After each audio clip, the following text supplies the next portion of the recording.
All right, what's up, guys?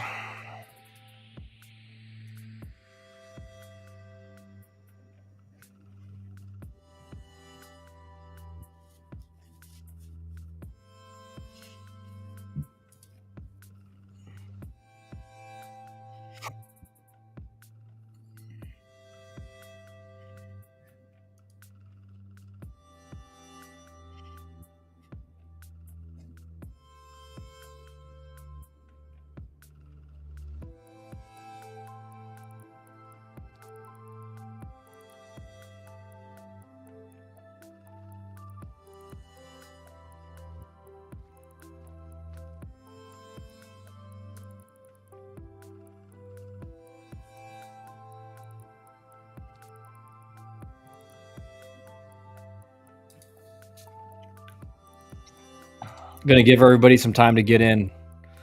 Pull up some D1 baseball.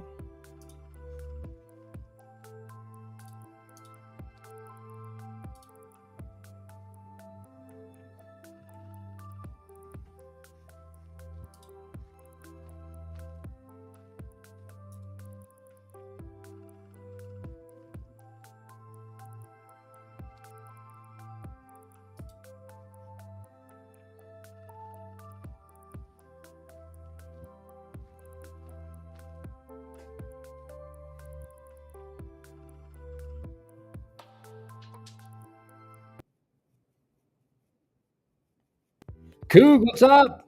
How you doing, man? Let's look at the. Let's look at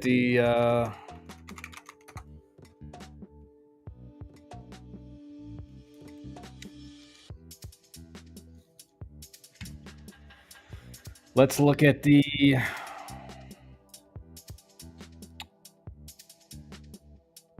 kind of outlook for today and what we got coming up as far as games. What are going to be the best ones? Obviously, yesterday for Georgia Tech, I left. They're winning big, and I'm like, I even stopped following the game because I was like at practice and just kind of. And then I get home, and one of my buddies in the group text like, "Oh, yikes!" And I'm like, "Wait!" I go check, and they ended up losing. So tough. That's a tough series split for Georgia Tech. I mean, just again against Marshall. Now it is a 4-game series, and Sunday or Monday, you just don't have quite the same guys available that you would.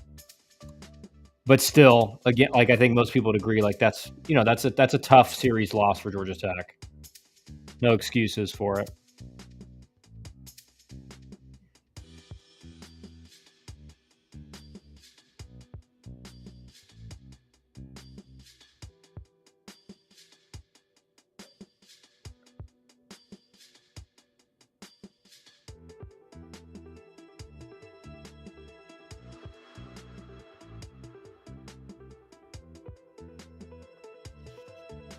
So that was pretty, that was a tough one to come home, and I'm like, I get home and I'm seeing everything on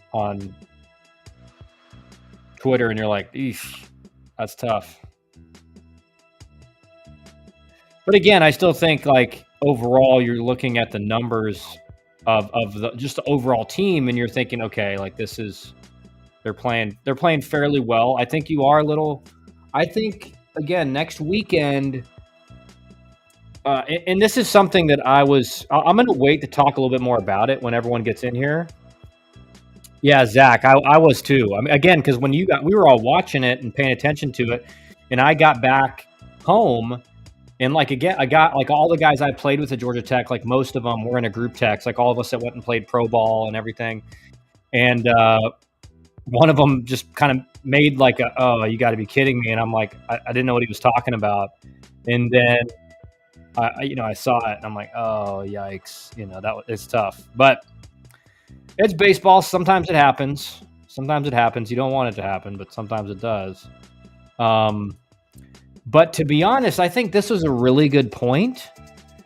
And this is something you're going to see develop for Georgia Tech, especially in ACC play, is do they have someone in the lineup who provides enough protection for Drew Burress where he's going to get pitched to. And right now, if you're looking there, Kent Schmidt, who is leading the team in hitting, he's hitting 400. He's got 1 home run, 4 doubles. Like he's doing a great job so far. But your question becomes like, is that enough? Because there's no question in a pitching coach's mind. If Drew Burress is up with a base open, like you're not pitching to him, you're pitching to Kent Schmidt and hoping for the best. So like that's something to watch for Georgia Tech as they get into ACC play. Is do they have someone in the lineup who is going to provide enough protection for Drew Burress? Because they're not hitting for the same amount of power as they typically do, which is fine. They are, they're stealing bases. Their offensive strategy has changed a decent amount. I mean, they're bunting guys some and everything like that, which is fine. And that's what you need to do based year to year, based on what your offensive kind of what your lineup dictates you should do. But that's going to be the key for Georgia Tech's offense this entire year. Is do they have enough? Do they have someone that they can hit behind Drew Burress? Like I said, right now it's Kent Schmidt, and he's doing a great job. But in ACC play, that's really where the rubber meets the road for is a hitter good enough or not. He starts to struggle in the ACC. That's bad news for the offense for Georgia Tech because you're just not going to pitch to Drew Burress in any kind of semi-dangerous situation, right? You're just going to pitch around him. Now, he's good enough to take his walks and to hit some hanging breaking balls, but like that's the guy you want putting the ball in play in situations where there's runners in scoring position or whatever. So that's going to be the key for Georgia Tech is like can they provide enough protection in the lineup to get him more to have teams actually pitch to him more. So that's something we'll be watching as the season develops. Let's look at kind of what the matchups are today. I'll pull it up here so we can all look at it. Let me zoom in a little bit. Can you guys see that well? Is that fine? Or do you guys need me to zoom in a little bit more? I'll zoom in a little bit more. That's probably fine right there. Did not mean to click on that. All right, so let's get this ad out of here. Virginia at VMI. It should be a pretty easy win for Virginia. Wake Forest at Elon. Clemson at Winthrop. Arkansas at Grambling. North Carolina VCU should be a decent game. Santa Barbara at Pepperdine. One of my former teammates in college baseball, Tyler Latore, the new head coach at Pepperdine. So trying to kind of get that program back to where it was. Like Pepperdine, a decade or two ago was that was considered a very good baseball mid-major school, and it still does have that kind of reputation, but that recently has kind of fallen off a little bit. Tennessee at North Alabama should be probably not going to be that great of a game. Ole Miss, Southern Miss, this is going to be a banger. This is the game to watch probably of the midweek. Troy, Mississippi State as well. Duke, Campbell, this will be a good game. So these games right here are all good. Southern Miss, Ole Miss, Duke, Campbell, Troy, Mississippi State. Canes, what should we be paying attention to in the midweek games, Kyle? I think Southern Miss, Ole Miss, Troy, Mississippi State are going to be bangers. Like these are going to be really solid games. Typically, even if you're a highly ranked mid-major, like your midweek games against like a Power 4 school that's in the top 25, it's still going to be like Mississippi State probably like these teams on the weekend are probably fairly evenly matched, but in the midweek, again, your mid-majors are just going to have a little less depth on the mound. And so like Mississippi State probably going to be obviously it's at Duty Noble too. Southern Miss here, that is their strength is, Southern Miss is notorious for just turning out great pitching. And, they have one of, I would say, top 5 pitching coaches in the country, right? Let's see.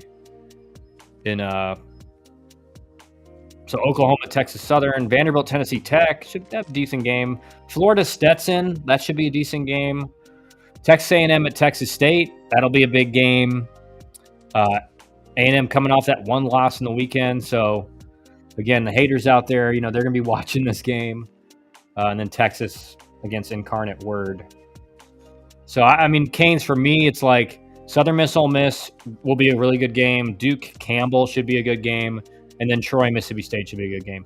Gavin, 17, should 8th graders be doing anything in the recruiting process, or is it early? It's early.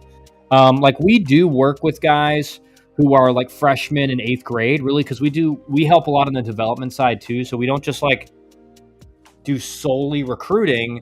Like, we help you understand based on our evaluation of you, okay, this is what you need to start doing to really get yourself in the proper, get yourself moving towards the type of player that these schools will be recruiting, right? But like, just for purely recruiting, yeah, in 8th grade, it's for sure, it's definitely early. Kyle, thanks for the social media video and all the topic videos. Great service you're providing. For anyone watching that hasn't signed up with ESA, don't wait. They do exactly what they promise. Thanks, Dan. I appreciate it, man. I appreciate the plug, Dan. You the man. You the man. Yeah, I mean, guys, just like to say, well, just a little bit on what Dan's saying. Like our number one goal is just to be like dead honest with our clients. So much again, I'm not trying to disparage or generalize like travel ball or anything like that, but a lot of these coaches in travel ball, like I've heard, I deal with it all the time, like with clients like, well, my travel ball coach told me like, I should be reaching out to like Tennessee and Auburn. And it's like, man, you got to be a dude, like a dude of dudes of dudes to play at schools like that. And that doesn't mean that we do work with guys that get to like top 25 schools. But again, like we're gonna err on the side of like being too critical of you in our evaluation, then kind of boost you up and let you like tell you exactly what you want to hear. We'd rather you be just dead honest with you and be like where you're looking good, where you need to improve. That way, what you have to do. Like so much of the problems in like recruiting and travel ball and just baseball development at the amateur level is people not willing to tell players the truth. And that is like our mission statement is we're going to be dead honest with you. We want to advise you on where the best possible place to go is for you to get on the field, not the place that's going to make us look great by posting out, hey, this kid committed to Vandy or Tennessee. We do have guys that commit there. Like Drew Gilbert, star at Tennessee, was one of our clients. But like, the vast majority of guys aren't at that level, which is fine, right? It's fine in the recruiting process now to start somewhere low because you have options now to transfer if that's what you want. I'm not ever going to recommend like, hey, you definitely want to transfer, but you have that option available, right? So you don't have to start out at a major D1 school, especially if you're not going to get to play, because then you're going to be in the portal and you're going to be downgrading. Right, you're going to be going down to a lower level school. What do you recommend 8th graders do just in general with development? Gavin, I'll tell you this, like the number one thing that will improve you as a baseball player more than anything else is the weight room. And that means you're pushing yourself in the weight room. You're in 8th grade. You're plenty old enough to work out now. Don't listen to anyone who's like, you're going to start your growth if you work out. That's BS. Like that's been disproven. That's old. That's kind of an old mantra that was like, but people believed when I was coming up. But the second part of the weight room is your diet. Because and I did this wrong in high school, right? I played football. I was in summer workouts. I was in the weight room like 3 or 4 times a week, working out hard, pushing myself. I did not eat enough calories and protein.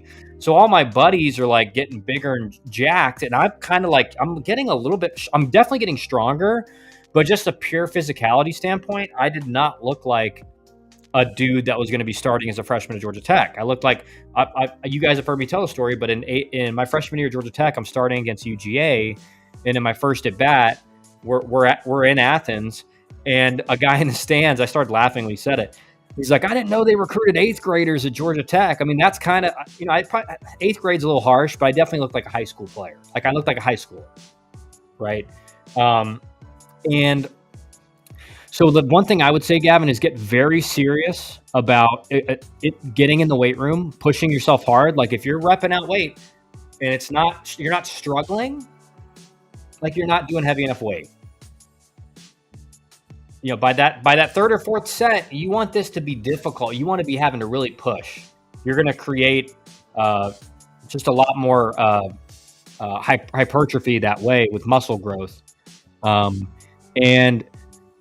then the diet, right? Like if you're in 8th grade, if you're eating like 4,500 calories a day, 150 grams of protein, dude, in a month, you're going to look at yourself and be like, holy cow. That's the key. Is working out is you have to work out and push yourself. But if you're eating enough calories and eating enough protein, I mean, there's studies out now that show like if you can eat, you will see benefit up to 2.3 grams of protein per pound of body weight. That's your goal. So if your goal is to be like 180 pounds, times 180 by 2.3, and or sorry, 1.3, I think. So like you'd be over 200 grams of protein. That's what I would recommend, man. That's what you should focus on, is just getting super serious in the weight room and your diet. And then also like skill development, right? When you're taking ground balls, challenge yourself. Like I see like the high school kids I work with, like you watch them take ground balls and I just get on them because I'm like, you guys are just like going through the motions. You're not challenging yourself. Like push yourself, get ground balls in the hole, try to get rid of it as fast as you can, put as much arm strength on it as you possibly can. You know, when guys play catch, they just lob it to each other and then they wonder why they're not getting, their arm's not getting stronger, because you're throwing it at 70% the whole time. You're not even pushing your arm. My number one mistake was not taking working out and diet seriously. Yeah, and that was that was my mistake, Zach. Like I worked out hard, but to give myself an excuse, there was not a whole lot of dietary studies done on protein at the time. So they're like, the rule of thumb when I was in high school was like, you get 40 grams of protein, your body can't use anymore after that. That's totally wrong, right? So like when I was in college and I didn't go play in the Cape after my sophomore year, I put on 20 pounds in 3 months. I ate 6,000 calories a day and about 150 grams of protein, and I put on muscle like you couldn't believe in 3 months. I looked like a totally different player. So you can make big physiological changes fast if you're dedicated. Zach, FAU versus UCF and Stetson versus Florida should be interesting. Oh yeah, and those are going to be the ones I was looking at were just in the top 25, but we're going to look at some. We'll bring it up and look at some more of these too. But those will be great games. Mark Miller, what's up, man? Seems like every level is a dude factory now. Yeah, I mean, there's just more. Again, it's just because like everybody in college baseball is older now, right? Like you have more people staying in college baseball because the draft's 20 rounds. All these guys are getting extra years of eligibility, and so it's just again, it's not the norm anymore to have like 3 or 4 freshmen in the starting lineup, which it kind of was when I was coming up. My freshman year at Georgia Tech, we had opening night, we had 5 freshmen in the starting lineup. Now that was probably even outside of the norm, but generally you had like 3 freshmen in the starting lineup, maybe 4. And now it's like you might have 1. You may have 1, you may have 2, right? That's kind of the norm now. So it's just way harder to kind of be that guy that gets to play from day one. This information is too spot on. My son put on around 18 pounds of muscle. He looks like a totally different player right now. Yeah, I mean, the difference, 15 pounds of muscle makes you look like 30 pounds heavier. Like it really makes you look way bigger. Like if you look at a picture of me from my junior year versus my freshman year, maybe I can kind of pull one up here. Maybe I can pull up like some images and show you guys just how different I looked. If I can find one from my junior year versus my freshman year.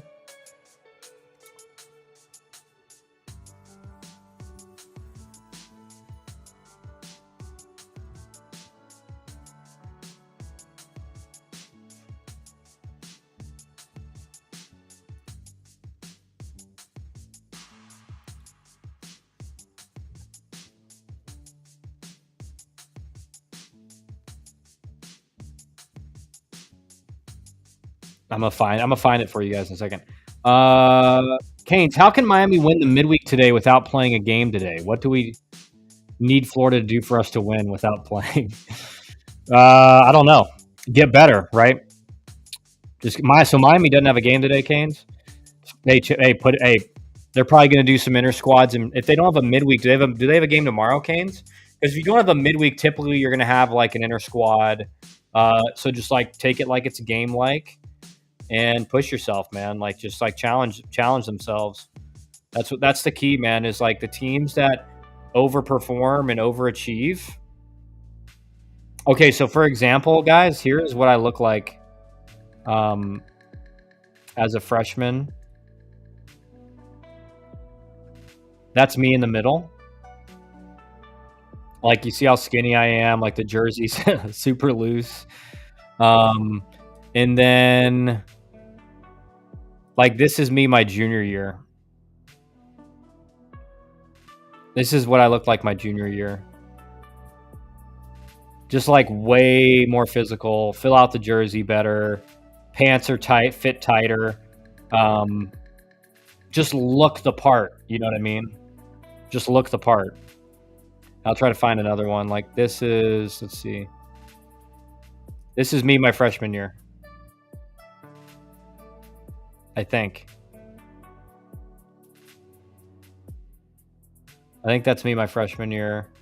And let's find another one from junior year. That's junior year. That's my junior year. So just like, again, I mean, it's just like you look like I probably like, I looked like 20 pounds heavier. And I was like 15 pounds, I think, 15 to 20.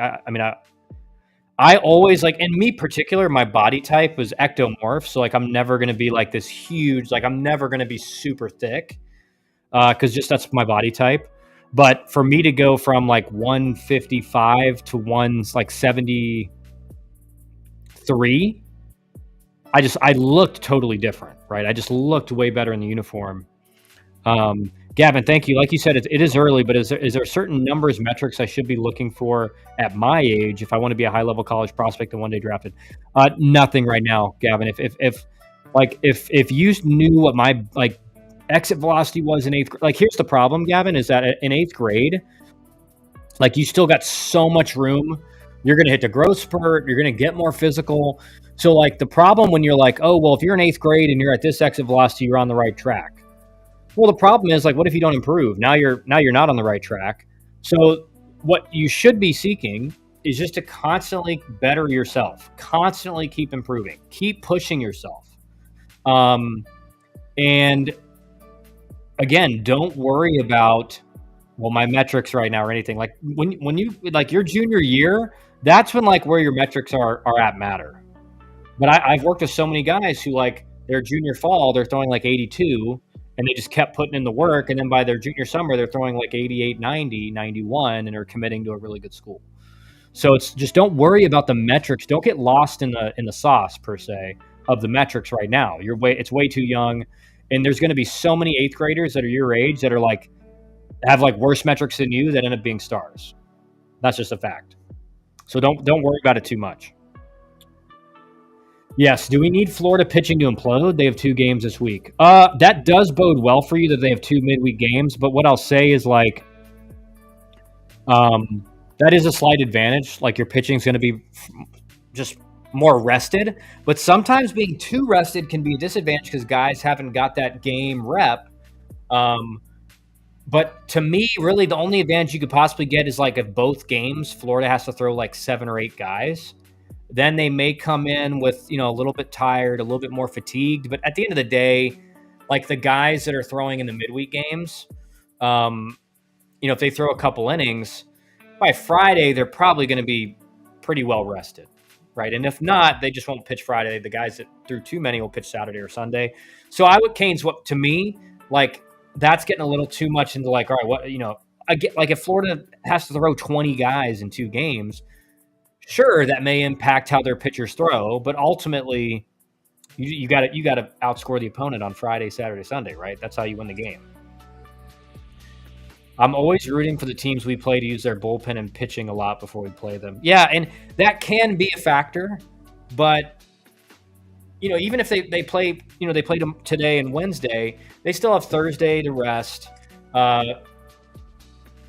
the guys that threw the most will probably not have to throw Friday, but then they'll be probably ready to go Saturday and Sunday. And then some guys a lot of the guys that will throw in the midweek are not going to be your weekend guys you depend on. They're kind of like if you're up big on the weekend, you throw them, or if you're down big on the weekend, you throw them type guys. So like the guys that are going to be getting the most fatigued from the midweek games are typically not going to be the guys that are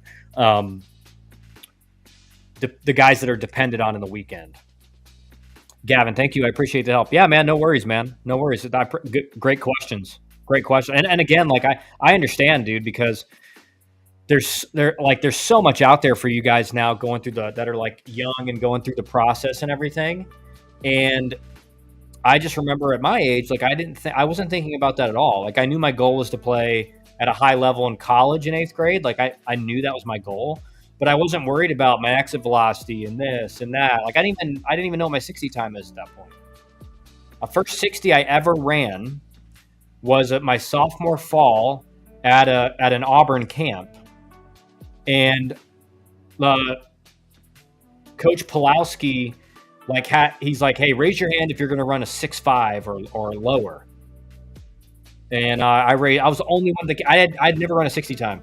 I knew I was had elite speed. Like I just knew from playing for a while, like that I was one of the fastest guys around, at least in the area. And so I just raised my hand because I'm like, I had never run a 60. I had no idea what I was going to run. And I ended up running a 6.53 as a sophomore. And so that kind of put me on the map for Auburn because they immediately started like following me and kind of communicating with me. And they ran like a speed offense back then. But again, I didn't even know what my 60 time was until my sophomore year of high school.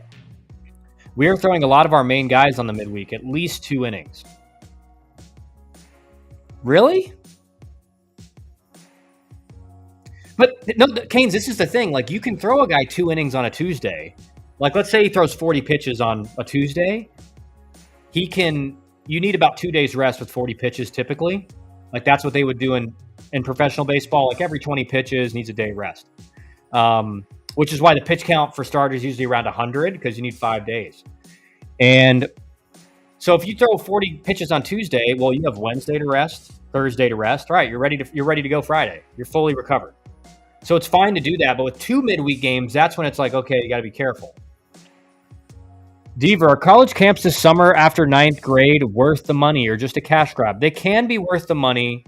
So this will be his freshman fall or freshman summer, Deaver, I think is what you're saying. Like after his 9th grade year, the camps, they can be, dude. But again, like if I'm you, it's not worth it. I don't think it's worth it. Because, after sophomore year, because then August 1st is coming up and communication date's coming up, that's when it becomes more worth it, right? And knowing, okay, try to get on college's radar. What I would always say is like wherever you are regionally, go to some of these like mid-major and maybe a Power 4-2 schools that are within driving distance because schools are still recruiting very regionally. So, Deaver, I think you're from North Carolina. So go to a UNC camp or whatever, or maybe at NC State. Go to a East Carolina. I mean, you got so many. You got USC Upstate. You got so many mid-major, like a Gardner Webb. Go to a Gardner Webb camp. So like, don't just go to like the big schools. Go to like the mid-major schools that are still recruiting, high school players, somewhat. Right. I mean, and everyone still is, but it's just at a smaller rate. C. Tyson Garner, what's up, man? Have you seen pitchers before who looked the part and still don't have the velo to get D1 sitting at 83 as a senior, but has the strength in the weight room, has the size and weight, 6'3"? No, not anymore. Campbell, great point. Garner, what I would say is, in the past, you did see that somewhat because you had a bigger roster, and you didn't have the portal, so you were recruiting on like a 2 or 3 year time scale. Like you might bring in this kid as a freshman who you think, man, if we develop him, he may get up into the high 80s, low 90s. But now no one's taking that guy at a high level D1 because Like, what are you going to do with the guy that throws 83, even though he looks the part, left-handed pitcher? You're just not going to do anything with him. Now, is he going to be, are there lower levels where he could get to? Sure. But you definitely don't want to go. There's not going to be a lot of D1s that are going to take that guy anymore. Not anymore. Yes, we want to win these ball games. Last Tuesday, we used most of our main guys out of the bullpen. All of them did a great job. Yeah, and the thing is, early in the year too, Canes, once you get into ACC play, you start being a little bit more, because again, like, think about it like this. You don't want to just like use your best bullpen guys. Yeah, High Point, great call, Zach. There's so many good like mid majors in the Carolinas, but Canes to this point is like your strength at the end of the year you're gonna have to have a strong bullpen. If you've overthrown them early in the year, that's again they're not going to be as sharp. So what you will see schools do, like you guys are doing in Miami, is like get those guys going, get them some innings early in the midweek, so they feel they can get in the rhythm, feel their stuff, get the command ready, just get in a groove. And then once ACC play starts, you're going to see those guys pitch less in the midweek because you're going to have to throw them more in on the weekend. So I know you're seeing that right now, but it's probably not going to happen quite as much once ACC play starts. Campbell, the most popular team in Japan, the Campbell Camels. Is that like a smoking joke, Canes? Gavin, what are your thoughts about development in the Northeast compared to down south? It's just harder to just do on-field stuff in the Northeast. Doesn't mean it's impossible. You have there's some turf indoor places, get ground balls there. It does make it harder. I'm not going to lie. It makes it harder when you can't practice on a field and be in the exact environment that you're going to play a game on, but you still got to just push yourself, like do everything you can. If Gavin, like take this from me, this is a universal truth. You outwork everyone around you, everyone in your school, everyone in your travel ball team. Like you're going to become at some point. It's like I made that video. If you go to my YouTube channel, I made this video a couple days ago about how like hard work and why it's not paying off for people. And it goes over this diagram that I love that it's called, what's it called? Let me pull up my video because now I can't remember the name.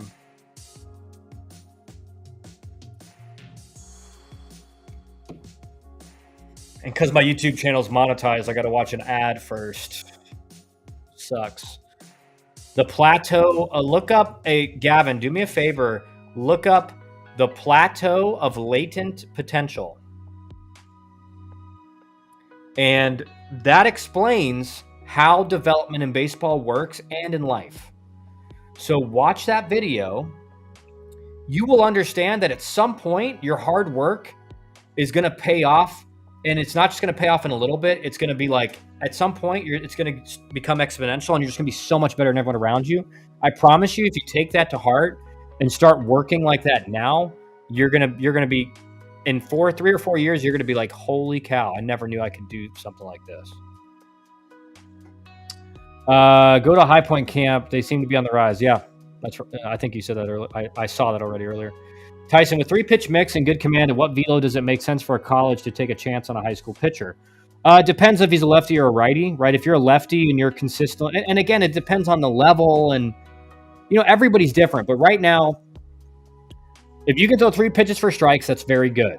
If you can consistently be in the high 80s as a left-handed pitcher, like you're going to get picked up by a big D1 program with that kind of 3-pitch mix for strikes. If you're a righty, you're probably still really attractive to a lot of big D1 programs because you can throw 3 pitches for strikes in the high 80s, but they're going to want to see you kind of more in the low 90s or at least hitting like a 91 or a 92. And really what they really want is, for you to throw strikes, but also to have a weapon, have a strikeout pitch, have a wipeout slider, have just a disappearing changeup. Like that is what they're looking for now. I've watched a lot of JUCO baseball over the years. Seems like even the talent in JUCO is the highest it's ever been. Yeah, of course. I mean, of course it is, right? Because you have so many D1 kickbacks from this fall that were cut. So there's just way more like guys who are at Auburn or guys who are at Georgia or Georgia Tech or whatever who are now at JUCOs. It's actually for real, Kyle. They have a huge following in Japan because of that music video they made around when you played. Okay, interesting. That's pretty funny.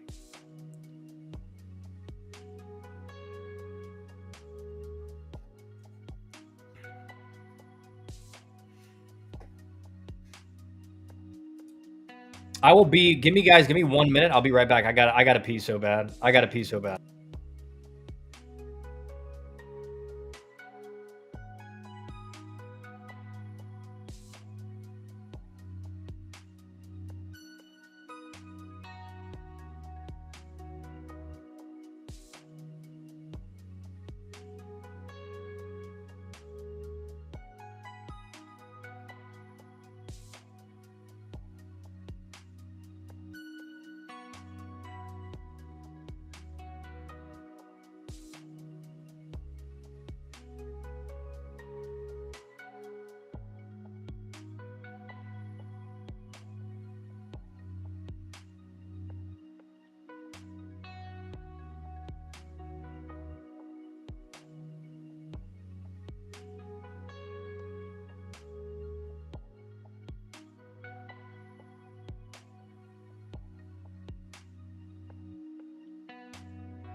All right, we're back. Don't worry, guys. Sorry. Had to pee really bad. I think we need to rename the trucker's helper to the podcaster helper. What is that?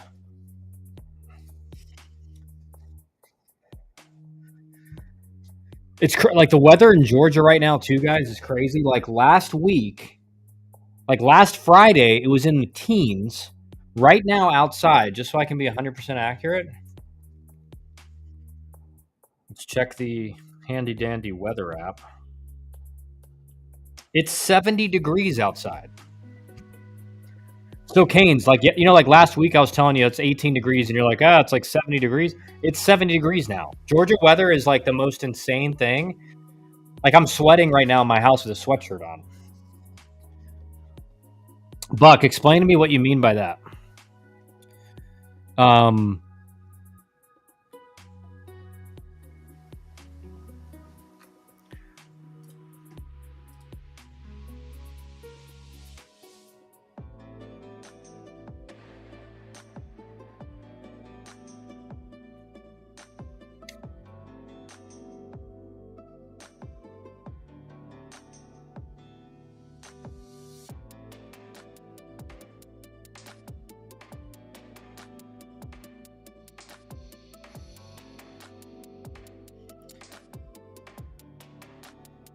Also, guys, go check out my brother Jordan Wren's recent post on X Twitter thread. Well, actually, we'll cover it right now. We'll pull it up. We'll pull it up because I think again, like this is something you see all the time in our industry. Is you hear these things. Let's pull it up here. Go look at Michael Molnak's stats. Why do you think someone that was ranked so high is struggling so much at JUCO? Let's look it up right now.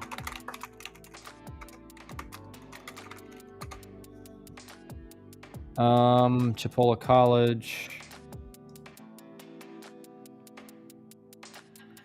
59, 43 at bats, 59 plate. He's got a lot of walks, doesn't he? 9 walks, 7 hit by pitch. He's getting on base. Like, that's a positive. 13 strikeouts is not that bad either. 1 triple, 1 home run. To me, Zach, like, the reason a lot of high school kids struggle at the college level is because they really don't have an approach at the plate. Like a guy like Michael, probably, he could kind of out-talent guys at the high school level and kind of cover the whole zone and still have success. When you get to college, it's just not the case, especially like at University of Georgia, they're like top 5 in the country now, I think. You just can't get away like going up there like, I'm just going to get a good pitch to hit. Like, that just doesn't work. And so guys get dominated because they're not hunting a pitch. They're not hunting a location. And so they're up there just trying to kind of hit anything and cover the whole zone. To me, without knowing much, like, that's generally speaking, for like the majority of freshmen who do not perform, that's what's going on. Manny, what's up, dude? Cheers to warm baseball weather here in Texas. Also, how do you feel about parents overly involved instead of letting their players figure it out? Again, it's like at some point your son's going to be by themselves, right? If they're going to play college baseball. I heard that, like, the best story ever, Jim Valvano, like the famous college basketball coach, I think that's his last name, Jimmy V, who died, the famous cancer battle. When he was like 12 or 13 years old, this is like the greatest story ever. When he was 12 or 13 years old, like he I guess he knew he wanted to be a college coach. And he told his dad, like, I want to be a college coach. And so his dad was like, oh, that's like, his dad was like, okay. The next day, or maybe later that day or that night or whatever, his dad was like, you see that suitcase? And his dad had like packed a suitcase. He said, it's packed for when you coach in the Final Four. Right. And the point is that he didn't tell him, all right, we got to start doing this. He didn't tell him like, oh, that's ridiculous. That's a pipe dream. He said, I'm rooting for you, man. I can't wait when you make it. I can't wait to be there when you make it. Right. And then he ended up being one of, a legendary college basketball coach. So my point in bringing up that story is that, like, if you're overly involved, you are hurting your child's chances of achieving their dream. There's no question about that, because at some point they have to be the initiator. They have to be the one that makes that decision every day. Because the parent who's overly involved, maybe their kid's successful in high school, he gets to college and he's away from mom and dad, he's not getting pushed. He doesn't know how to push himself. He doesn't know how to, like, hey, I need to go to the field on Monday, even though it's an off day, and get some reps in, maybe get a quick, muscle pump in, get some at bats off the machine, and whatever. That's the issue. I actually watched The Plateau of Latent Potential, and I have been thinking about that a lot with my development. It's very good to think about, and knowing that success doesn't come immediately. Yeah, the whole point of that, and that graph is like legit, man. The whole point is, like, everyone thinks like the work I put in it's going to be linear, right? My development's linear. Development is not linear. When you start pushing yourself, you're going to struggle for a while. You're not going to see any results, and then all of a sudden you keep doing it. The results come. It's still not a lot. And then all of a sudden, oh, it's a lot. Oh, now you're the best player ever, right? That's how it works. Let's see. We talked about Climby from Houston. Got to keep an eye out for him. I'll look him up in a second, Coog. We talked about Molinax a week or so back. He was way overhyped by PG since he was 13. Metrics were strong, but his game stats were weak at best. The problem with PG rankings ratings. Yeah. I mean, again, it's just like they can't. And the other thing is this, like, your stats against travel ball competition it's still not like University of Georgia inter-squad competition. It's not even close, right? So like if your stats in the summer are not that great, you're facing like not even close to the level of competition you're facing at an SEC school in inter squads. It's not even close. Rankings don't matter as much. It's all settled between the lines. College is a different ball game at all levels. 100%. Jess, where's Molinax playing? Interesting. I've been less and less impressed with PG over the last couple of years. Yeah, he's at Chipola now. He was at UGA, and he got cut. He was basically told you're not going to play. If you want to get at bats, you need to go to a junior college or whatever. All right, so let's look at my brother's tweet here. So, quotes, I'm only looking for D1 opportunities. I hear this far too often. Candidly, for the vast majority of players, it's a display of a complete lack of self-awareness. D1 baseball isn't for everyone. No, really, it's not. A quick Google search will tell you that only 2 to 3% of high school baseball players will play Division I baseball. Frankly, with the NCAA roster changes and the transfer portal's effect, it's more in line with 1 to 2%. So ask yourself, are you really the top 1 to 2%? D1 bound players are the consistent top performers in their region, conference, county, and state. The guys that are year over year being named all region, all state. You get the picture. There's an easy self-assessment you can do to understand where your ability lies. When I face the top players in my region, how do I perform? Hitters, do you compete and barrel up the best pitchers? Pitchers, do you control the zone against the top hitters? In college baseball, rosters are made up of the best players from their high school. If you're not competing against them now, what makes you think you will when you're on a college roster? It's a harsh reality, but it's the truth. If a college coach doesn't have players hitting below 250 in their lineup, why would they even look at a high school player hitting 250 against drastically worse pitching, or a pitcher with a 6 ERA against worse hitters? I think in today's day of recruiting, the thing high school players need most is the truth.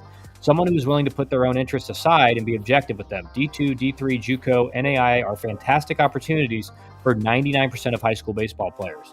Speaking from experience, if it weren't for going JUCO, I would have never found success at the D1 level. I would have never found confidence in my ability at the D1 level. I for sure would have never heard my name called on draft day.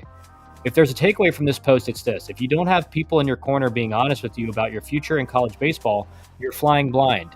Find the right people and trust they have your best interest in mind for your future. It's almost like he said exactly what I just said like 20 minutes ago, but you guys get it, right? It's that so many kids are like, I'm a D1 player, and it's like, okay, what are you hitting in high school? And we had this discussion yesterday, right? Like, you hit 300 in high school, like, you ain't gonna hit 300 in college, I can tell you that much. Gavin, have you heard of SUNY Niagara CCC? It's a local JUCO driving distance from my house, and they've always had some pretty good talent. Zach Evans, Spotters, or once went there. Troy Banks, who was on the Trenton Thunder the year the draft got short, and played there. Their current catcher went to Georgia Southern and redshirted, and they got a pitcher who will most likely be drafted this year. They send a lot of their guys to D1, D2. Yeah, and Gavin, that's the sign, right? That like that could be a great route for you potentially when you get to a couple years from now. Is it's not just about okay, go JUCO. Like, all right, is this JUCO consistently sending guys to higher level schools?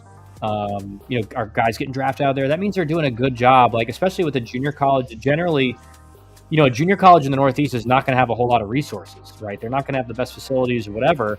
So if they're still able to really develop guys at a high level, that's a great sign that is a place where you would have success and get developed.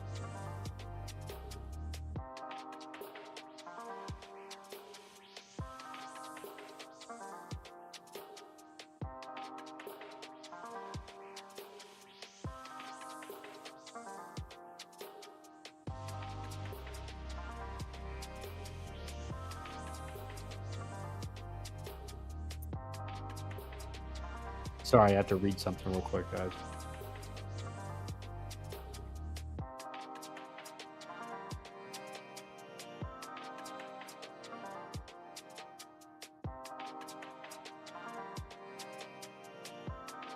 Okay.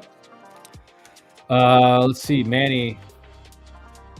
Gavin says they send a lot of their guys to D1, D2. Yeah, that's a great sign. Manny, I hit 400 back in high school and had to fight my way into the lineup in JUCO. I wasn't mature enough for a 4-year school. Yeah, I mean, man, that's like the bare minimum. I feel like, right? Is like, I mean, if you're a legitimate player, a legitimate hitter, you should be hitting like or at least 400. Right? My best year in high school, I hit 550. So again, it's like if you're hitting like 315 in high school, don't get me wrong, it's not like terrible, but when a coach sees that, they're immediately thinking like, that's against worse competition than he's going to see here. And so like you're going to have to say, well, we gotta knock down where we think he's going to be if that's what he's hitting against high school competition. Do most starters at major D1 schools eventually get drafted? Not anymore, Gavin, just because the rounds, obviously there's only 20 rounds in the draft now. So like the thing that separates, like if you're a starter at a major D1, first of all, like you still got to perform, right? If you're hitting like 230 in the SEC, you ain't getting drafted. Second of all, okay, let's say you're a performer, you're hitting like 325 or whatever. They still have to identify that you have minimum like 2 or 3 big league tools that are like big league average. So for me, defensively, I was considered a plus or better defender. I was considered a plus runner. And then I was considered a at least big league average hitter. So to get drafted, they're going to have to, the general rule of thumb is like 3 big league average or better tools as a position player. And then kind of the same as a pitcher, right? You're looking for big league average or better pitches for a pitcher.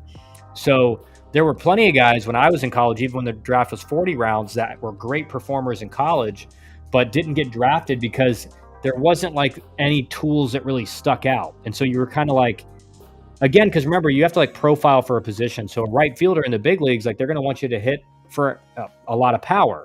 So if you're a corner guy in college and you hit 320, but you hit 3 home runs, you don't profile as a corner outfielder in the big leagues.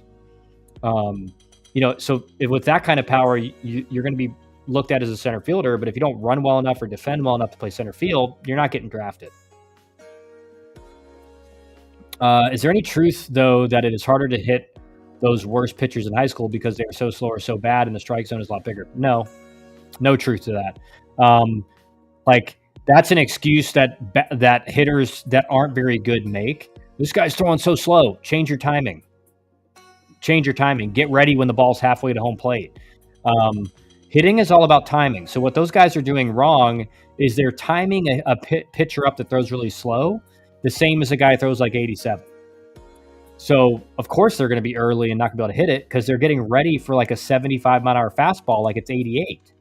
You're going to be, it's like you're basically making yourself, you're basically fooling yourself like it's a changeup on every pitch when your timing's like that. Is the strike zone going to hurt you every once in a while? Sure.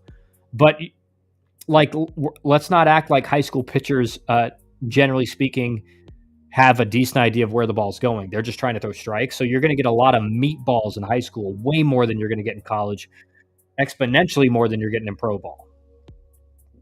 So there's no truth to that. And that's an excuse that hitters that aren't very good make, typically. Manny, are you taking a 360 JUCO hitter or a 260 SEC or Power 4 hitter in the draft? It depends on what else they're doing, right? What their slash line is, what position they play, how good of a defender they are. All things considered, if all things are equal, you're probably taking a 360 JUCO hitter, if all things are equal. 260 in the SEC, it's like if the guy's hitting massive nukes, he's got like 25 home runs, you may take a flyer on him because, again, he's got big league power. But if, like I said, if all things are equal, you're taking the 360 JUCO hitter all day and twice on Sunday. Now, it also depends on the JUCO conference, right? Because there's, the Division I JUCOs, you got the Panhandle, you got, the JUCOs in Texas that right now are just kind of like, looks like that, the conference in Texas is number 1 for sure. But so it depends on the JUCO conference as well and everything like that. But again, like if it's a really good JUCO conference versus an SEC guy and all things are equal, you're taking the 360 JUCO hitter, 100%.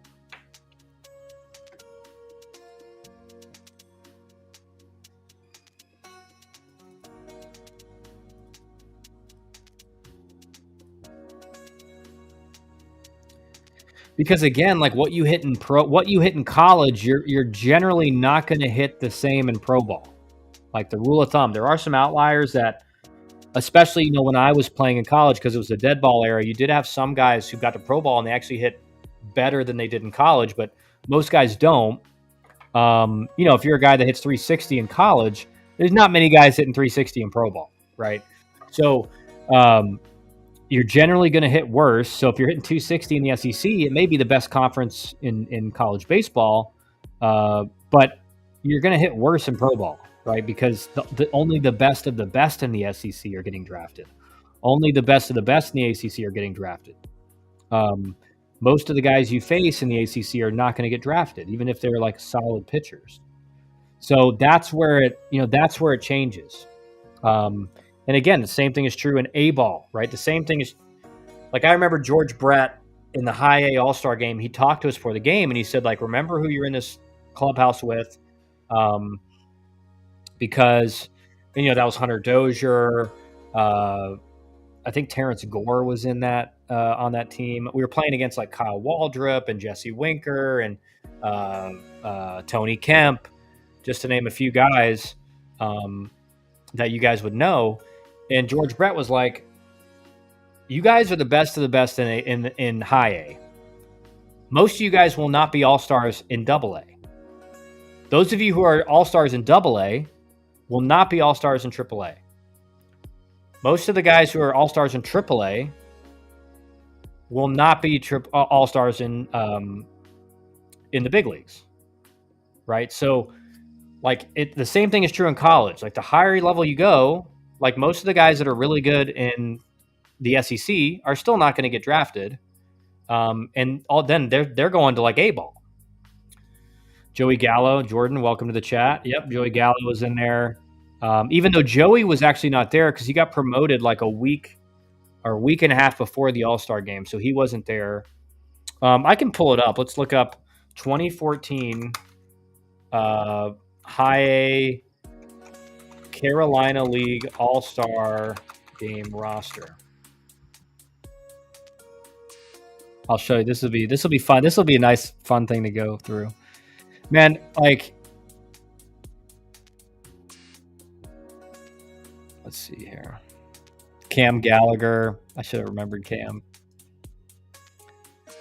Let's see. Myrtle Beach had Alex Gonzalez, Andrew Faulkner, Jorge Alfaro,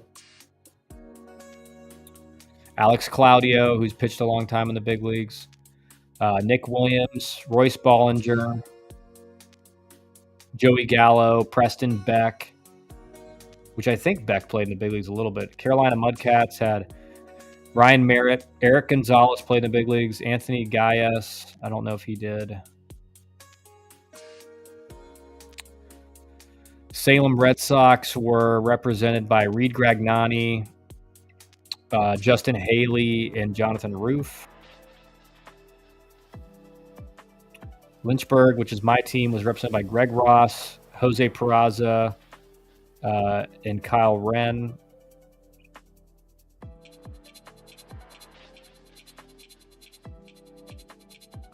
The funny thing is, Matt Taylor, the current pitching coach at Georgia Tech, so I faced Matt in the high A. I didn't even remember this. He was supposed to be on the All-Star game. He ranked second in ERA at that time and with a 1.94, but he was on the disabled list. So honestly, I didn't even remember that. Courtney Hawkins, yikes, was on that team. Let's look at it here. The California team was kind of loaded, though. Let me see what you guys are saying, though. We'll read over the California team. My buddy coaches at San Jac in Texas. Yeah. They played New Mexico Junior College, who had a pitcher up to 97. Yeah, San Jac is kind of like the joke in pro ball was that San Jac was called like San Jacked because they all took steroids. But that was like, over a decade ago. But that was the joke. It might not have been true, but that was kind of the joke. Jonathan Evans, one of the drills I do with my 8th graders, set the pitching machine to a random speed and have him watch 3 pitches to figure out the timing and then get in the box. I want him to be good at timing. Yeah. And that's what you should do, like when you're in the on-deck circle, right? Is like time up the pitcher. Act like you're having an at-bat. Get your timing set. What is the skill difference between good college to drafted to big leagues? Well, number one is performance, but again, for a good college player to get drafted, you have to perform at a high level and also have big league, like generally 3 big league average or better tools. So like a 2080 scale, you need to have 350 grade tools or higher. We have Trey from San Jack. He's coming along very nicely. Center fielder. Is it harder to get seen at smaller D1 like Canisius or Niagara compared to a bigger one like LSU or Tennessee? Yeah, a little bit. But again, like if you can ball, like they'll find you. Like scouts are notorious for just like finding guys in the most random places. Pains, Kyle, do you recommend your kids to play high school or academy like the ones in Florida who play JUCOs in Florida? I mean, I like high school. Again, like I think the whole academy thing, like I'm not for or against it, but you know, I think a lot of times you're kind of just like they're doing too much. So listen to this roster, guys, for the California League in 2014. Because I don't know if they still do this, but in High A, the Carolina League and the Cal League always played each other. So like to make the All-Star game in the California League and the Carolina League, you had to be very good because it was only one team from the Carolina League and one team from the Cal League instead of like some leagues, it's like two teams from the league, right? So just some names for you guys to hear. Enrique Burgos, Trevor Gott, let's see here, Josh Hader, who ended up becoming one of my teammates, Ben Lively, Stephen Okert,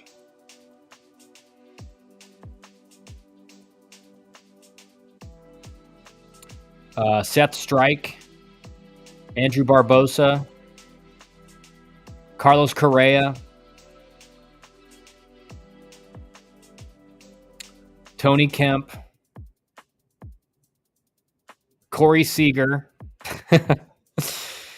Dude, the California team was loaded. And it was still like, I think Trevor Story, Brandon Drury,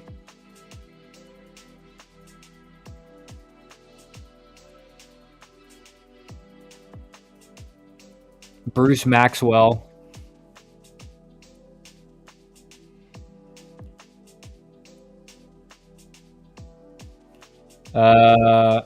Hunter Renfroe,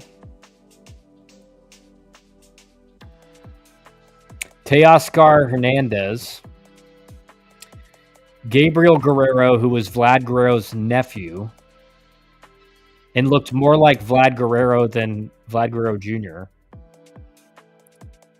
Kyle Waldrop, and Jesse Winker. And then me and Kyle Waldrop ended up I ended up getting named the MVP for the Carolina League in the game. I had 2 hits and 2 stolen bases, and then Kyle Waldrop, I think he hit a bomb. He was named the MVP for the Cal League team. But like that roster for California is kind of loaded, huh? Corey Seager, Trevor Story, Carlos Correa, 3 of the best shortstops in the big leagues right now. Man, that's pretty funny. Did you ever see Stavanoa when he was at San Jack? Definitely truths that name of San Jacked when I played. I'm not sure, but like, yeah, that was like that was it was pretty well known. Like that was going on there.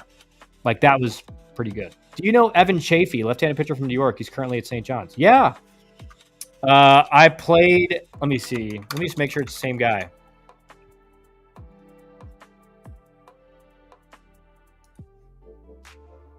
Or wait, no, different guy. I don't know him.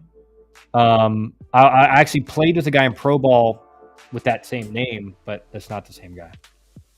So I don't know him.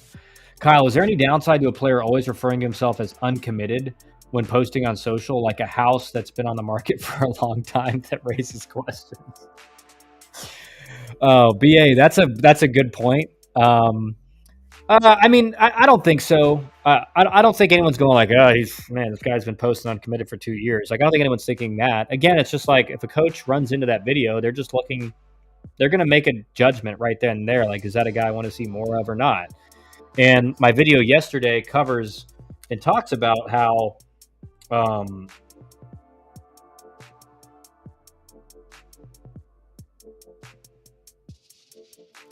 Sorry, because most coaches are not finding guys on social media. If anything, they found a guy and then they go check out their social media. It's not. It's usually it's usually the opposite of what people think. And so many parents are spending money on uh, like a highlight video, and they're paying like $500 or whatever for like a couple highlight videos. I'm just like, it's not worth it at all. Please don't do that.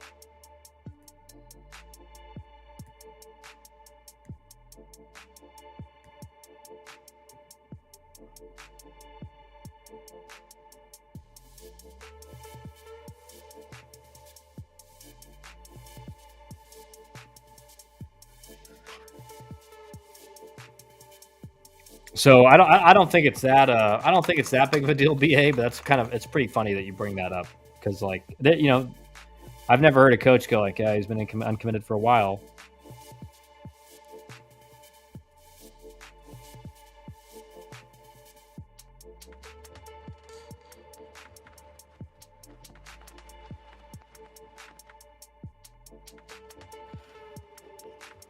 Yeah, good point. It's mostly about the coach's connections. Yeah, it's like how social media works for like when you're recruiting a player is you may hear from a guy like myself or any of us at Elite Sports Advising, and they're like, hey, you need to check this player out. Like, I think he could be a guy for you. All right, let me go check him out. Let me go to social media real quick.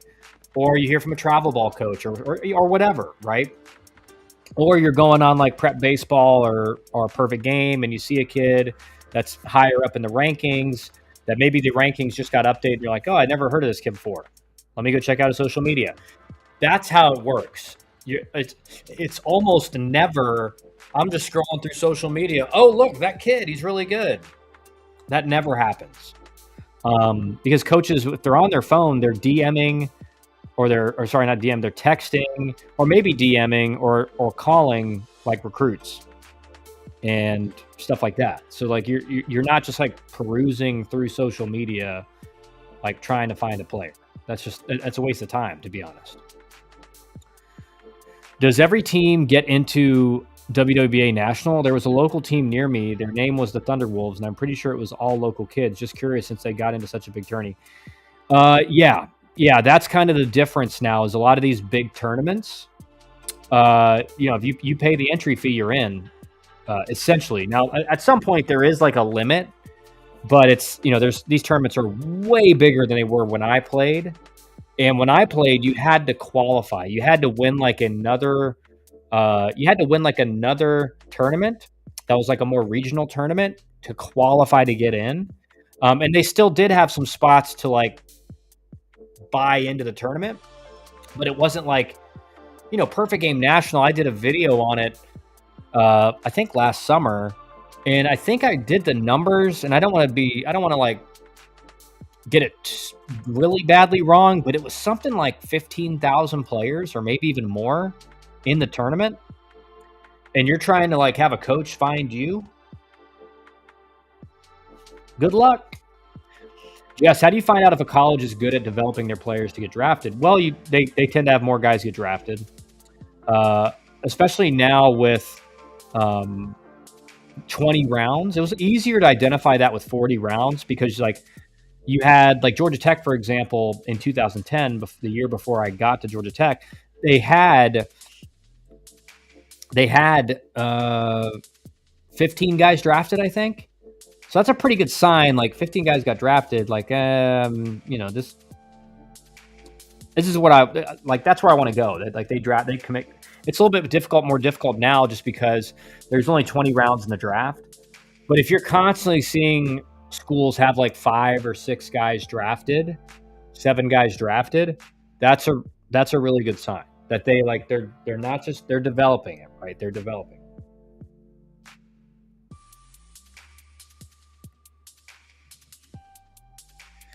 Jess, theoretically, the big PG tournaments have a cap on teams and leave space for the big national brands. However, it's not hard to get your team in now as the cap is high. Yeah, exactly, Buck. Like there is a cap, but it's just like it's so ridiculously high. If there's like not one.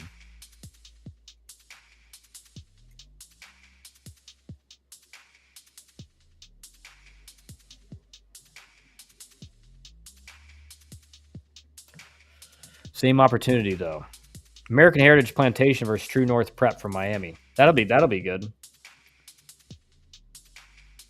Yeah, I mean, I think both are. I think, like, listen, I think both Perfect Game and Prep Baseball like do a decent enough job. It's just like don't expect them to be like have this like perfect evaluation of the player. Yeah, let me see, Canes. Broward County tonight. It's going to be on NFHS. Both pitchers are going high D1, UCF and UNC. Kyle, I'm going to be watching a high-level high school game tonight with a few of our commits and other Big 12 and SEC kids. What should I be paying attention for? I think I mean, look at their at bats. Like, figure out okay who's overmatched. Are the big time commits having success off of like a big commit pitcher? That's a good indication that they're going to perform. But it's not just about like, oh, he crushed a home run. It's like, is he working the count? Is he controlling the strike zone, right, as a hitter or as a pitcher? So look for like, what you're looking for is who looks like the game is not sped up on them, who looks like they are in control, no matter if they're in an 0-2 count or a 3-1 count. That's what you should be looking for, is like who looks comfortable no matter the situation. There are a few selective tournaments in PG now. They mostly do selective individual events for attorneys as they know where the money is. Yeah, 100%. Most tournaments I see have a 6 to 20 team cap. Which tournaments? That's not a big tournament.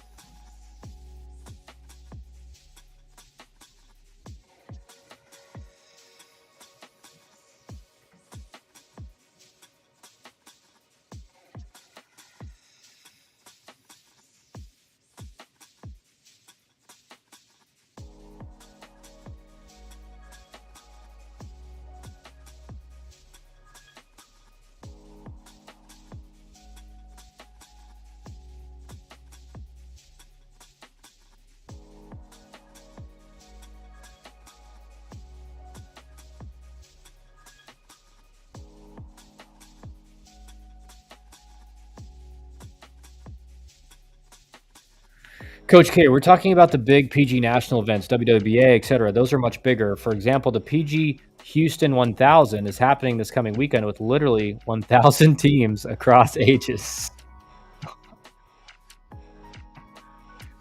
Like, and if there's 15 guys on each team, right? That's 15,000 players. The American Heritage game, I would be looking at who's having some quality at bats. Yeah, exactly, Eugene. Like, who's controlling the strike zone? Who is in control? Is it the pitcher? Does the hitter look panicky? Does he look like he's like scared to get to 2 strikes? So he's swinging at a lot of pitches early he shouldn't swing at. Like, that's what you're looking at. The pitcher from True North had a 1-hitter against Stoneman Douglas, who was a top 10 national ranked team. I'm hoping our commit bats are ready for the challenge. And again, like if they're not, that's fine. Because that will get, you're still gonna, again, hitting is hard, right? In college, they're going to be out if they're really good 6.5 times out of 10, right? So like if they get out, what you're looking for is like, okay, they struck out, but it was an 8-pitch at bat, or he got into a 3-1 count and just missed it, flew out to center field. Like those are things where it's like, okay, he knows what he's doing, he's in control. Versus like he's swinging at a first pitch slider that's off the plate because he's scared to get to 2 strikes and he weak ground ball to short. That's like a red flag.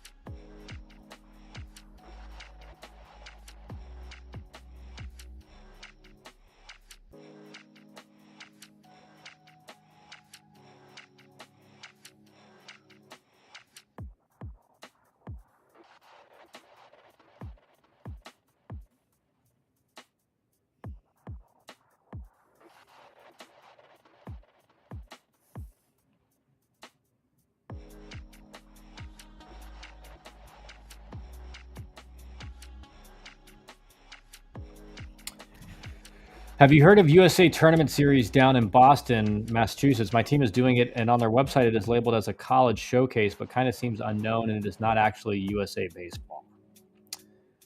I don't know anything about it, just to be honest. And that is the issue, Gavin, is there's a lot of these tournaments and like showcases that kind of get advertised as, oh yeah, like college coaches are going to be there, and then you find out that like they pay these like small college coaches to go to them, and so like they're being paid to show up, and like that's usually a bad sign. Yeah, it seems like a huge waste of money. The less better, in my opinion, especially for college run tournaments.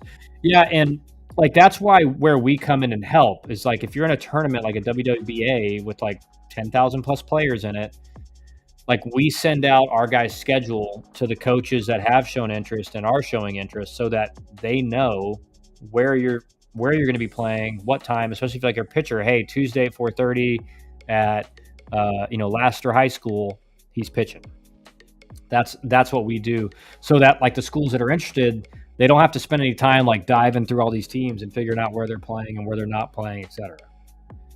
Excited, good baseball on all levels today. Yeah, it's going to be awesome. Buck, the changes that the portal NIL is making in recruiting negatively impacts PG and PBR. Fewer coaches are going to tournaments to recruit. Listen to their interviews on recruiting today. Yeah. They certainly are showing up for the big events, but that's pretty much it. Like the PBR Futures games, there will be a bunch of coaches there. WWBA, there will be a decent amount of coaches there. But outside of some of these events, man, you're like, where's everybody at? And they're out at the college summer leagues recruiting guys in the portal. Question to you, Kyle. Have any players impressed you so far during the high school season you are coaching? Players on your team or on opposing teams? I will say one kid I would never touch with a 10-foot pole, and I'm not going to say his name because again, he's a kid, but he was committed to a big time SEC school, and I've heard scholarship was dropped for something he did. He hit a home run against us in extras and proceeded to jump up and down like it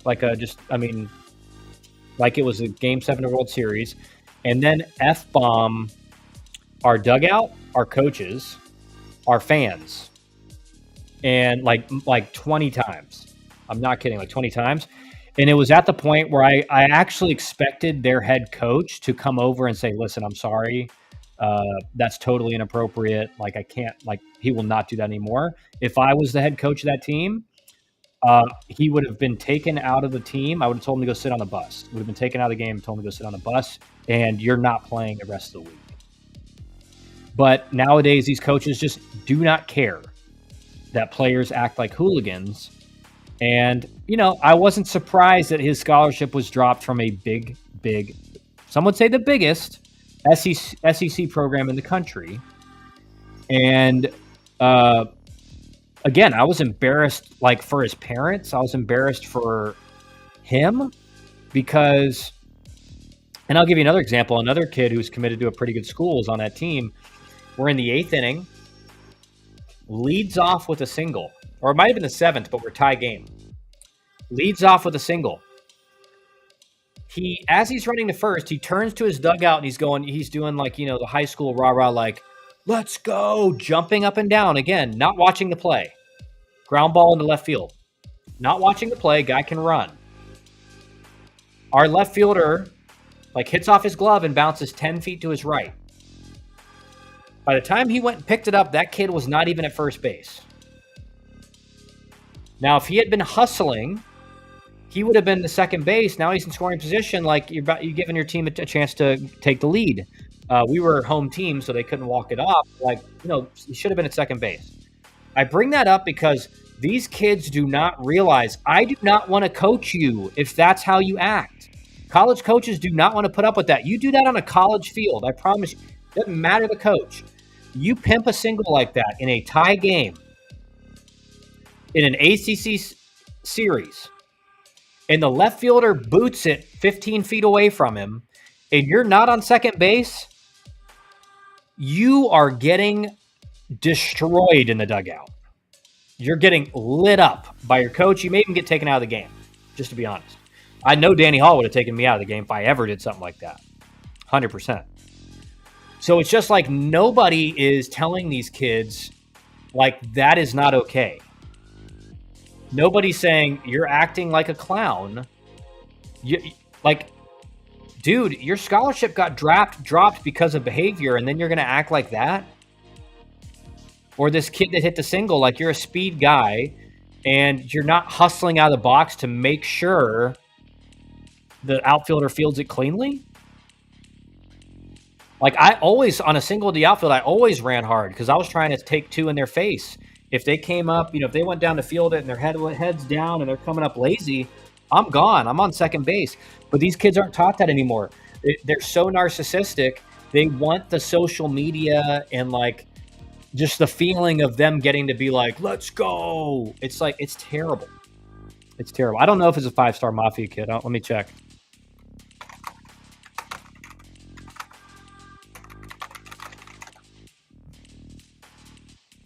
Let me see who he plays for.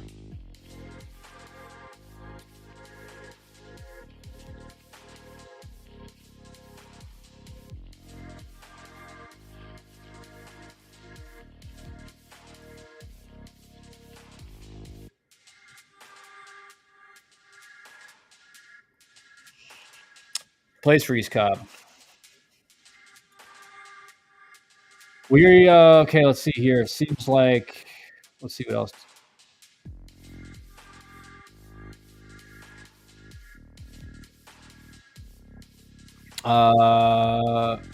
And do you expect the level of talent? I'm reading your thing, Kane's level of talent to go up at your school next year once they realize you're one of the coaches, along with your ace pitcher who is the head coach? I don't know. Maybe. I do think guys are getting, like, they're definitely hitting the ball substantially better than the first couple games, which is good. And so that, like, I just enjoy the fact that guys are starting to buy into our approach as a team and as an offense, and they're actually looking really good. We are doing the Buckeye Elite. What is a little more known? Championship is at Ohio State. Our coaches didn't want to do PBR in Cortland because past years have had no scouts or talent. Yeah, and that's smart, right? If you're playing in a tournament, there's nobody there. Why are you doing it? The point of travel ball is to get scouted, right? To get recruited, to get coaches to see you. Coach K, it seems like a coach accountability issue. Yeah, my high school coach would have thrown me up against a wall in the dugout if I did either of those two things. My dad would have as well. Gavin, what team is your son on? What age? Local 1400 team. Gotcha. What high school team do you coach? Wesleyan High School. I'm one of the community coaches, like my buddy that I played with Georgia Tech's the head coach, Mark Pope.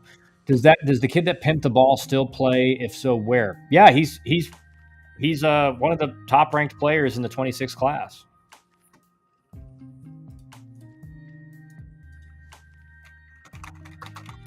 But I can tell you, after watching those antics, I mean, I'm not touching with him a 10-foot pole because I can just tell it's going to be one. He's probably got a bad attitude. He probably has never been coached hard in his life, so he's not gonna take like hard coaching well. So I just don't want to deal with it. Kyle, the whole world don't care. The ADs hire these less than zero coaches. They're letting anyone coach. It's all the athletic director's fault. PG is glorifying this attitude and behavior. Yeah, it's 100% right. Like, it's social media. I call it social media induced narcissism. Kane says, I know exactly who you're talking about now. You probably do. I mean, it's like, I couldn't believe it when I saw it because our team really hadn't said anything. These high school kids like to, throw jabs as far as, like, talking a little bit of trash, which is fine. I always make sure to, like, hey, like, if they say something, I'm like, enough, like, no more. But, they're going to do that. It's fine. It's fine. Our team did not say anything to this guy, and for him to hit a home run and then, like, immediately turn and start MFing our dugout, and he running down third base, run the third base dugout, MFing us as coaches, then doing it to our fans. And I'm just like, really? No coach is going to say a word to him. No coach is going to, like, go over there and be like, hey, we don't do that. It's disgusting. And it's an embarrassment if you're a coach, just to be honest, man. Like, you're an embarrassment of a coach if you let a high school kid act like that. It's disgusting. PG glorifying this behavior and in their marketing campaign, so it's a trend, and everybody thinks it's cool and it's super stupid. That's 100% right. I know exactly what you're talking about. Will he still have a chance at good level college and draft, or did that basically ruin his career? I don't know. From what I heard he did, it was pretty bad, pretty stupid to get a scholarship dropped. And then after seeing that, again, it's just like, I don't care how good he is. Like, I don't want this guy in my clubhouse. So I don't know. I'm sure he'll get an opportunity somewhere. I know he's uncommitted right now. I don't know where he'll end up, but it's sad because, again, that's also the parents. Like, what do you're allowing your son to say, yeah, we shook hands after the game and we were respectable. And I told the whole team, I said, don't say a word. You do not say a word to anybody. I said, we don't act like that. We're not going to get back. Like, we talk with our bat, we talk with our glove, and we play them tonight. So, hey, we'll have a report tonight. I'm hoping they get a little revenge tonight, but we'll see. They're a good team. They're a really good team. I think they're a top 10 team in the state. So, again, we're not there yet. We're not a top 10 team in the state. We do have a good team. We're playing better. We were 6-6 game in the 7th inning, and in the bottom of the 7th, we were bases loaded, 2 outs. So we could have walked it off, but we couldn't get it done. But we did shake hands after the game, and we made sure to tell our guys, like, hey, not a word, not a bad look. So what? He was committed to LSU. I was just running the names down in my head, and I was like, wait, there's only one big kid from Georgia to decommit from a big school. Well done, Canes. Well done. We have a new coach at our high school at Northgate. Oh, nice. You go to, okay. Yeah, that's where I'm from Peachtree City, Alan. So I actually, you probably know Dave Stevenson, who runs that facility, the Northgate facility, he was my travel ball coach, and he's awesome. And he is great. He is laying down the law and making sure our boys act professional. Love it, man. That's my thing too. Like, I'm fine with a little bit of, like, little talking trash. That's fun. But as soon as it goes past the line, I'm like, no more.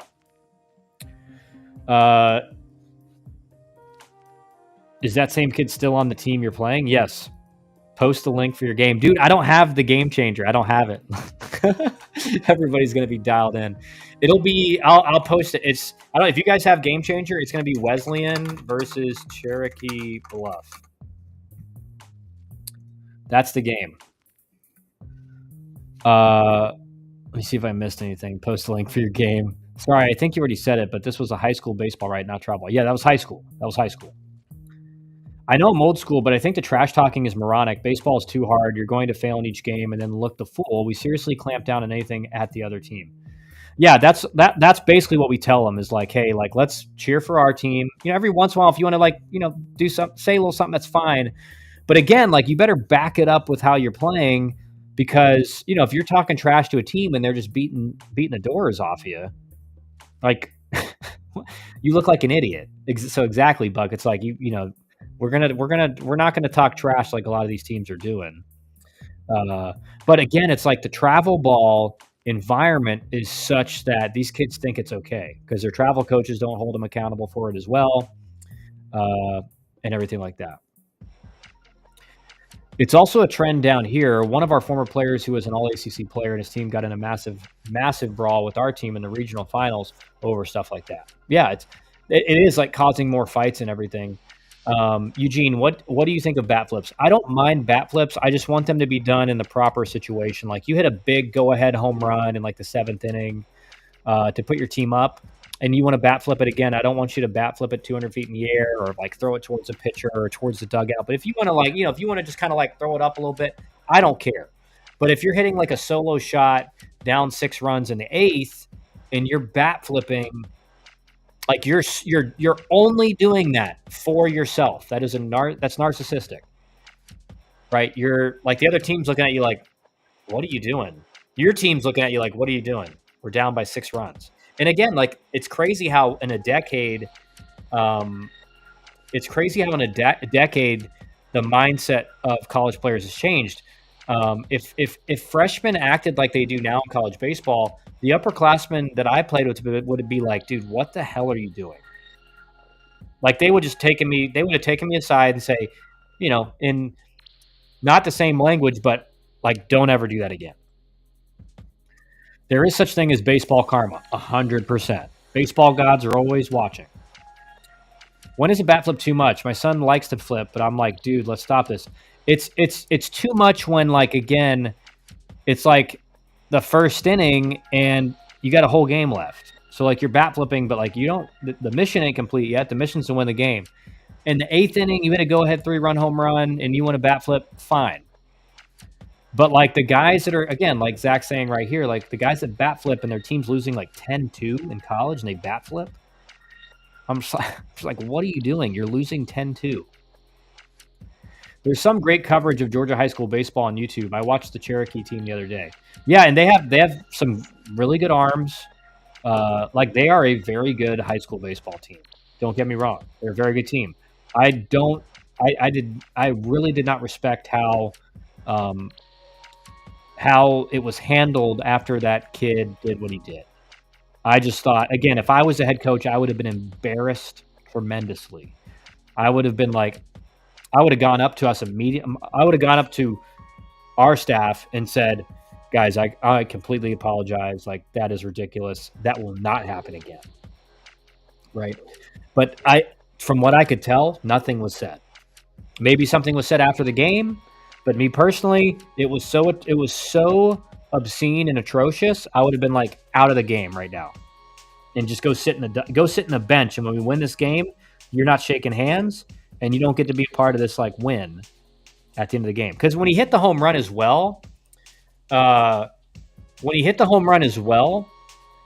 we were already like we had 2 games coming up, so we could not. We just didn't have the pitching depth. So we were already losing by like 3 runs in the 8th inning. So the game was all pretty much over. Like we were down bad, and he hit a 2-run homer. So it wasn't like he hit the go-ahead 2-run homer. It was like a garbage time touchdown pass is really what it was. And so for him to act like that, I mean, it was. And I'm sitting right next to our fans, and we had a couple high school kids that were, again, like saying like, "Hey, put your helmet on straight." Like they were not talking trash. And again, they may have said something like overrated or something, but it wasn't anything bad. And I'm just thinking, man, you wanted to go play in the SEC where they're going to find your girlfriend's social media account. They're going to make a billboard and they're going to say obscene things. Like that happened to me at Clemson my freshman year. I'm in center field. Clemson has those big left center stands. The entire left center and center field stands at Clemson were chanting my girlfriend's name, saying they were going to do bad things, and were talking trash to me the entire game. It did not bother me one bit. I'm just like, this is what I signed up for, right? I wanted to play in this environment. I don't agree with what they're saying, but I'm not going to show them that it affects me. Because eventually what those fans are doing, especially in college, when they're trying to get you to look at them and get you to react, they're trying to affect you. They're trying to make you not focus on the game. Wow, I found the kid. Huge name. Yeah, big name. I'm surprised it wasn't reported to AD and have him kicked off the team. I doubt anything would happen, man. I doubt, even if someone did report it, I doubt anything would happen. I find it weird that he posted decommitted as if it was his choice. Yeah, it wasn't his choice. I know exactly what happened. I'm not going to say it. Again, he's a high school kid. Kids can learn. They can get better. They can make better decisions. But what he did was entirely obscene.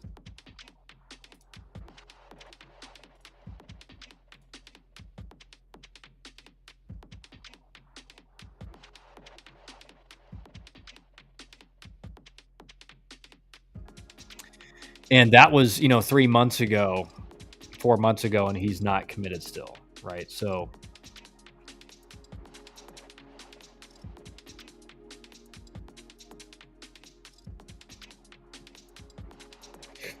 he can hit though, man. Good player. I mean, he looks like a good player, but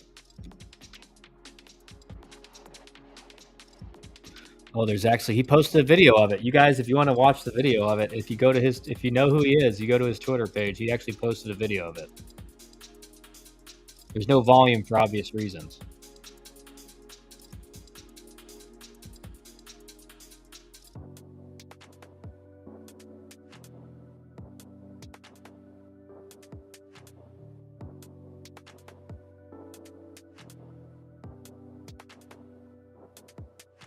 I'll actually share my screen and show you this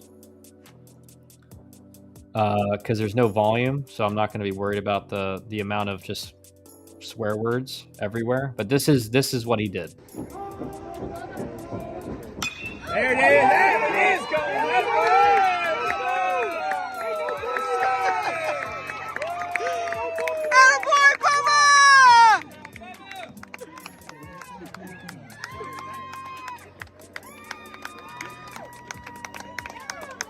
And then he looks to our dugout and he starts just MFing us like 3 or 4 times.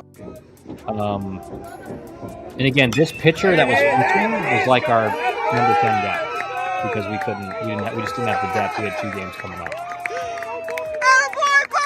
Right there, he's like literally cussing out our dugout. Same thing right here.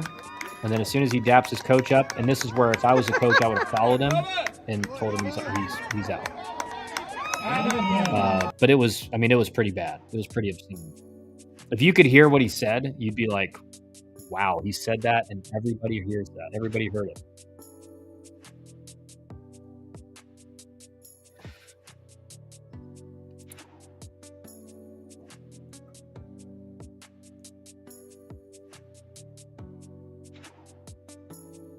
It's weird that it's weird that he posted decommitted as if it was his choice. Yeah.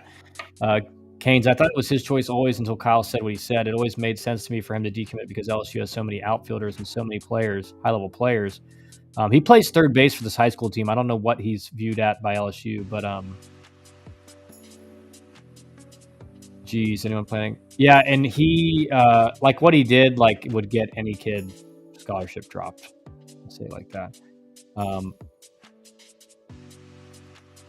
Can you hear? Oh, you know what? My headset's out. Let me see if I can hear it now.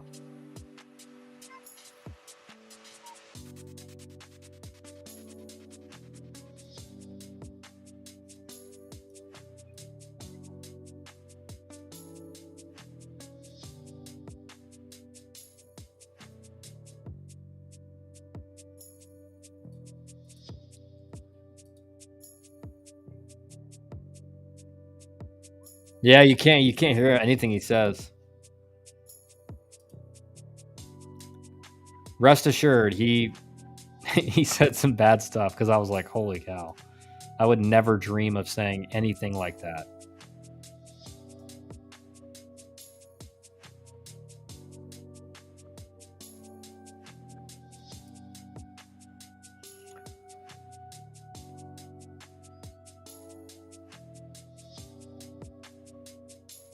What did you say the reason was behind his swearing towards you guys? There was almost, nothing more than like I didn't know the music was this loud either. Jeez, what am I doing? It was nothing more than like a few high school kids in the stands saying like maybe overrated, and like our team not saying anything. I don't remember one thing where I'm like, don't say that, guys. But even then, for what he did, it made no sense. Was there more behind losing the scholarship or just that one moment? From what I heard, it was just the one thing that he did. But I that's all I know, Parents are to blame for the children's behavior, lack of instilling them values and intangibles. Teach a child in the way he should go, and God will never be apart from him. Exactly right, Reyes. Amen. Oh, yeah, you do hear him chanting his name. So, what's funny is like my headset was out and I didn't know. And so I'm like, oh, there's no volume on here. Yeah, well, now you know. Now you know. Let's see. But I gotta head out, guys. We do have that game coming up tonight. I gotta get ready to leave here in like 30 to 40 minutes. Got to get dressed. Rick, I'll answer this on another. With the NCAA limiting the amount of players on teams, do you see a resurrection of the two-way player? Yeah, 100%. Again, you have to be legit two-way guy, but that is a common theme that we're hearing from coaches is that like any legit two-way guys, like we're going to take harder look at because, it just makes your roster more deep. So 100%, Rick, 100%. Canes, Reyes, good seeing you, brother. Yeah, Reyes, it's been a while, man. Been a while. At first, I sent Zach the DM of the player, and it was the kid they actually took. Actually, they flipped him. I heard he's better than him. Good luck. Yeah, thanks, guys. I'll see you guys tomorrow.